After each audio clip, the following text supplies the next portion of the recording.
Hello, froggy friends. So, the newest show on the block is A Good Girl's Guide to Murder. When I tell you friends, I've been following this show for a while. I read the first book all the way back in 2019. I was still a young frog then, friends. I thought we could review the show since some of you froggy folks might not have read the books. I am your froggy guide into TV and books today, so welcome to the first episode of Films with Frankie, featuring me, Billy the Frog.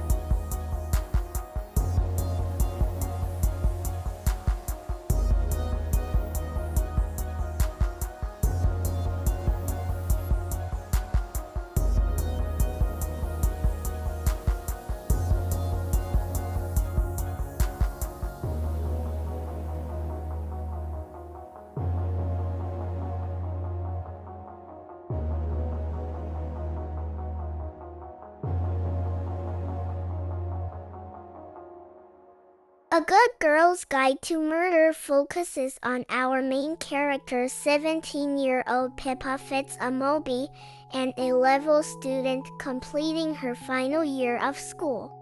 For her EPQ course, an extra course that lets you pick any topic to cover, she decides to revisit the 5-year-old murder case of Andy Bell.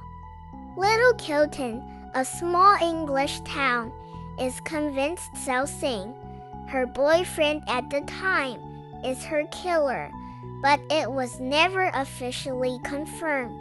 Pip sets off on a mission to find out who the real Andy Bell killer is and uncovers a spider web of lies and mysteries along the way with help from Sel's brother, Ravi. But as Pippa digs deeper into the fabric of Little Kilton, someone tries their best to keep their secrets buried. The show follows this premise quite closely, with only a few major scenes being changed or added and small details probably cut for time, as it's only 6 30-minute episodes. A Good Girl's Guide to Murder was Holly Jackson's first ever book, and is now the first of a 3-part series. Each book follows on from the last, with Pippa being at the center of the wider Little Kilton mystery. It is a YA novel that focuses on the genres of murder mystery, coming of age, and of course crime. The book itself isn't too gory as it is a young froggy book, but the details really sell the horror of the story and events the characters face. It's ugly, I guess, is the best way to describe it. To me, it's about people, the lengths people go to, and it really asks the readers one major question throughout the entire series. Are there good froggies? I feel like a lot of the YA book world is flooding with the same basic plot, but with different characters and settings. Actum is a little bit built on tropes, as a lot of bookies are. But I really enjoy it because it does the opposite of what a lot of these books do. It subverts them, right? Yeah, exactly. I would group it with V.E. Schwab's villains, just because they explore similar things about what it means to be a plushie, good, bad, or both. It's like a murder mystery YA version of it, I suppose, but without all the cool superpowers, hee.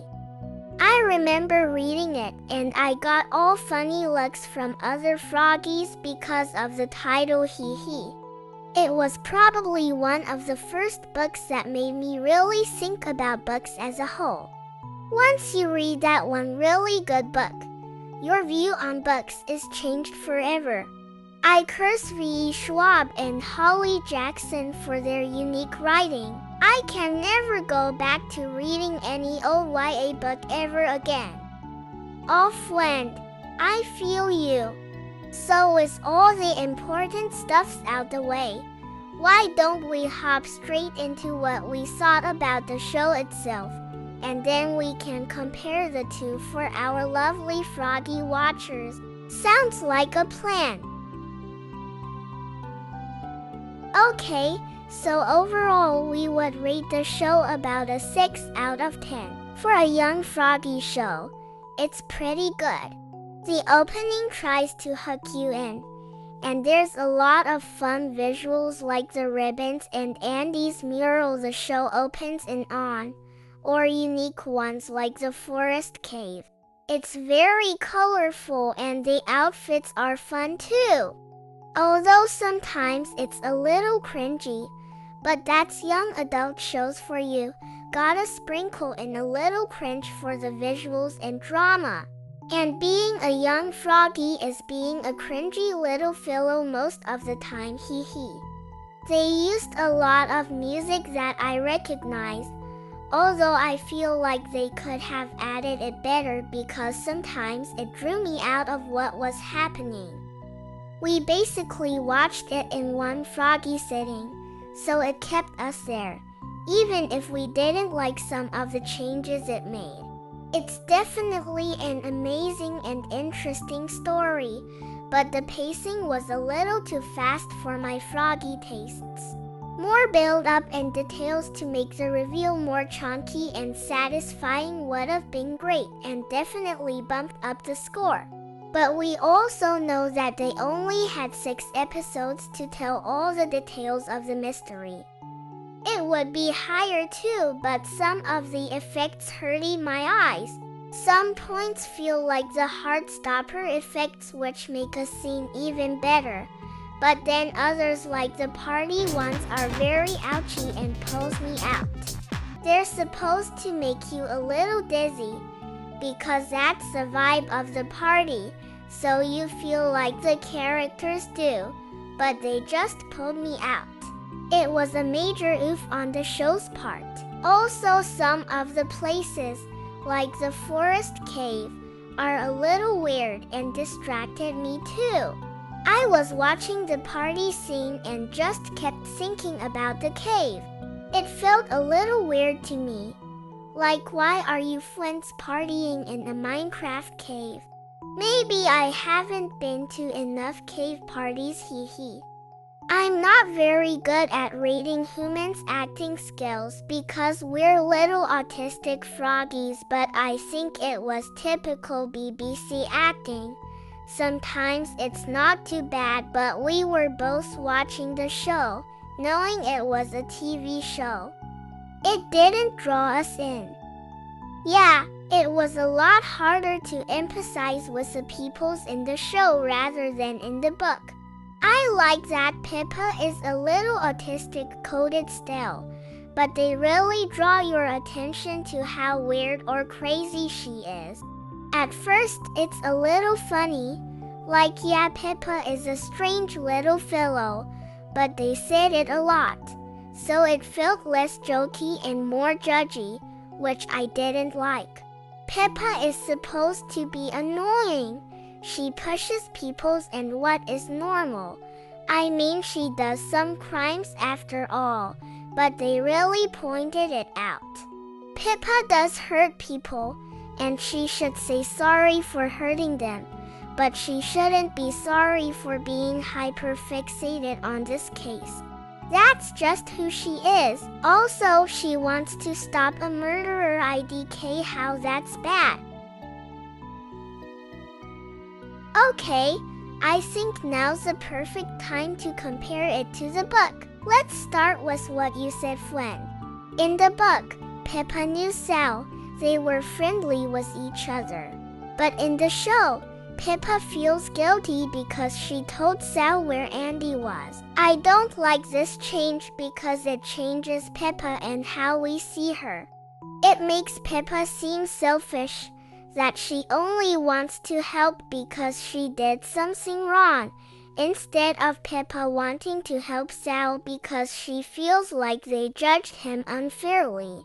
She's a lot more autistic coded in the bookies, and people only try and stop her because she puts herself in danger to try and solve the case.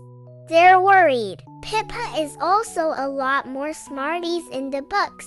She does lots of research and collects info. She interviews so many more people. I miss the Stanley interview because it shows us peoples are meanie and judgy instead of saying people are meanie. Classic show don't tell. Yes, Andy is very different in the books too. She's not Little Kilton's angel. She's really mean. And she's definitely not Nat's best friend. I liked that she was mean because it showed you that even if the victim was a bad human, it doesn't mean that they are not a victim. Also, her actions started the butterfly effect of what happened, and she had reasons for it too. Andy wasn't at fault for her murder though. The book makes that very clear. But it tells such a different story because of that change. Andy is such a complicated human. She did bad things and they're still bad even if she had bad done to her. I feel like the show simplifies her character a lot. Oh yeah, I agree. It's a completely different version. Sal is a lot different too, especially in the police interrogation. In the book, Sal only looks guilty because he doesn't tell the police why he was arguing with Andy. He doesn't want to get her in trouble for selling druggies. But in the show, they paint him as mega guilty and kind of violent. I feel like it sends a different message compared to mostly innocent-looking Sal in the book. I agree, friend. A lot of the foreshadowing is gone for this bookie and the next ones too. Stanley is basically absent and Becca is barely in it, so that changes her character a lot too. So it's mainly character changes that make it so different? Yes, the show, to me, is more of a drama story instead of the book's mystery. It takes out a lot of details for TV fun, like the party scene for Max's interview and Dan's intro. It changes it from a detective-style interview into a silly party. Again with the strange parties, hee. Also, Andy's planner is instead a list inside that poor bunny actor. That was so brutal. You watch such scary stuff, friend. Okay, so the show is kind of like the third Shrek? As a film, it's okay, but as a sequel to Shrek, it's real bad, friend. Yeah, it's not a good adaptation. It's the same plot, but not the same story. So it only gets points from me as a young froggy adult show. The missing details and character changes make it a completely different thing to me, friend. It lets you visit the Pippa Fits a Moby world if you're not in a reading mood, but for me that's it. I prefer the bookies. We recommend you friends read the bookies and watch the show too so you friends can see the changes for yourselves and decide which one you like better. We froggies prefer the books. The original story is so good and the changes in the show feel weird to us. They remade the plot of the books, but not the story, like Billy said. Things change a lot when they get made into TV shows, like Good Omens for example. I like the show version so much. Hee. But some of these changes don't make a lot of sense to us. We want to remind you friends that this is just our own froggy opinions. If you liked the show, we're happy that you did and we would love to hear why. We're just here to recommend the book and give our own froggy thoughts since we've seen both, and some of you friends might have only seen the show. So for our final froggy thoughts. The show is an okay BBC young froggy adult drama with lots of colors, popular music and fun outfits. The plot is of course amazing. But as a show based on the book, yeah, it's not the best friend.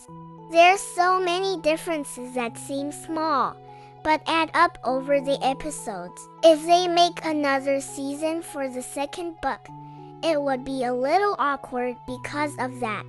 We prefer the original, Adaptations are usually like that. Again, the bookies are so good, so please check them out. That's 3 books of wonderful content, and an additional novella too. Thank you so much for checking out our first episode of Films with Frankie, with a crossover from Books with Billy. We hope to do more if you friends like this one. Have a frogtastic day and remember to just keep hopping. Bye! Bye bye friends!